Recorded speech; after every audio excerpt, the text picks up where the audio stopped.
ಬೆಳಗಿನ ತಿಂಡಿಗೆ ರುಚಿಯಾಗಿರುವಂತಹ ಸೋಯಾ ಪಾಲಕ್ ಪಲಾವ್ನ ಯಾವ ರೀತಿ ಮಾಡೋದು ಅಂತ ತಿಳಿಸ್ಕೊಡ್ತೀನಿ ಬನ್ನಿ. ಮೊದಲನೇದಾಗಿ ನಾವು ಪಾಲಕ್ ಸೊಪ್ಪನ್ನು ಬಿಸಿನೀರಲ್ಲಿ ಹಾಕಿಬಿಟ್ಟು ಒಂದು 2 ನಿಮಿಷ ಕುದಿಸ್ಕೊಂಡು ಬೇಯಿಸ್ಕೋಬೇಕಾಗುತ್ತೆ. ಆನಂತರ ಒಂದು ಪ್ಲೇಟ್ಗೆ ಬೇಯಿಸ್ಕೊಂಡಿರುವಂತಹ ಪಾಲಕ್ ಸೊಪ್ಪನ್ನು ಎಕ್ಸ್ಟ್ರಾಕ್ಟ್ ಮಾಡಿಕೊಂಡು ಸ್ವಲ್ಪ ತಣ್ಣೀರನ್ನು ಹಾಕಿ ತಣ್ಣಗಾಗೋದಕ್ಕೆ ಬಿಡಬೇಕಾಗುತ್ತೆ. ಅಷ್ಟರಲ್ಲಿ ನಾವು ಪಾಲಕ್ ಸೊಪ್ಪನ್ನು ಬೇಯಿಸ್ಕೊಂಡಿರುವಂತಹ ಬಿಸಿ ನೀರು ಏನಿರುತ್ತೆ ಅಲ್ವಾ, ಸೊ ಅದೇ ನೀರನ್ನು ಹಾಕಿಬಿಟ್ಟು ಸೋಯಾವನ್ನು ನೆನೆ ಹಾಕೋಣ. ಸೋಯಾವನ್ನು ನೆನೆ ಹಾಕೋದಕ್ಕಿಂತ 2 ನಿಮಿಷ ಮುಂಚೆ ಒಂದೆರಡು ಸಲ ನೀಟಾಗಿ ವಾಶ್ ಮಾಡ್ಕೊಳ್ಳಿ ತಣ್ಣೀರಲ್ಲಿ. ಆನಂತರ ಪಾಲಕ್ ಸೊಪ್ಪನ್ನು ಬೇಯಿಸ್ಕೊಂಡಿರುವಂತಹ ನೀರೇನಿರುತ್ತೆ ಸೊ ಅದನ್ನೇ ಹಾಕಿಬಿಟ್ಟು ಒಂದು 10 ನಿಮಿಷ ಅದನ್ನು ನೆನೆಯೋದಕ್ಕೆ ಬಿಡೋಣ. ಇಲ್ಲಿ ಮಸಾಲೆಗೆ ಮೆಣಸಿನಕಾಯಿ, 2 ಲವಂಗ, 2 ಮೆಣಸು, ಚಕ್ಕೆ, ಜೀರಿಗೆ, ಬೆಳ್ಳುಳ್ಳಿ, ಈರುಳ್ಳಿ ಜೊತೆಗೆ ಶುಂಠಿಯನ್ನು ಹಾಕೊಂಡು ಇಲ್ಲಿ ಗ್ರೈಂಡ್ ಮಾಡ್ಕೊಳ್ಳೋಣ.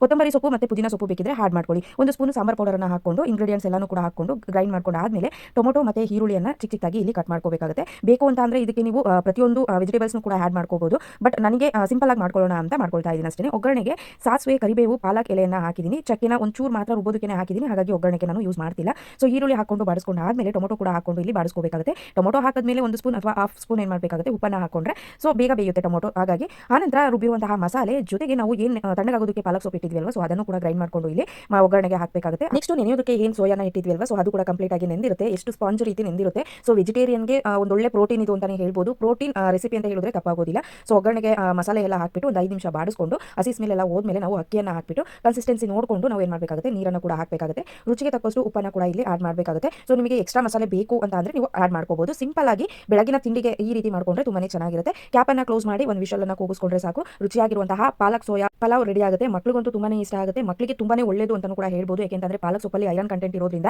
ಜೊತೆಗೆ ಸೋಯಾದಲ್ಲಿ ಅತಿ ಹೆಚ್ಚು ಪ್ರೋಟೀನ್ ಇರೋದ್ರಿಂದ ಎಲ್ರಿಗೂ ಕೂಡ ಒಳ್ಳೆಯದು. ಒಂದ್ಸಲ ನೀವು ಕೂಡ ಟ್ರೈ ಮಾಡಿ ಮನೇಲಿ ಹೇಗಿತ್ತು ಅಂತ ಕಮೆಂಟ್ ಸೆಕ್ಷನ್ ಅಲ್ಲಿ ತಿಳಿಸಿ. ನನ್ನ ಈ ಒಂದು ವಿಡಿಯೋ ಇಷ್ಟ ಆಗಿದ್ರೆ ಲೈಕ್ ಮಾಡೋದು ಮರಿಬೇಡಿ. Thank you for watching. Follow for more. Bye bye.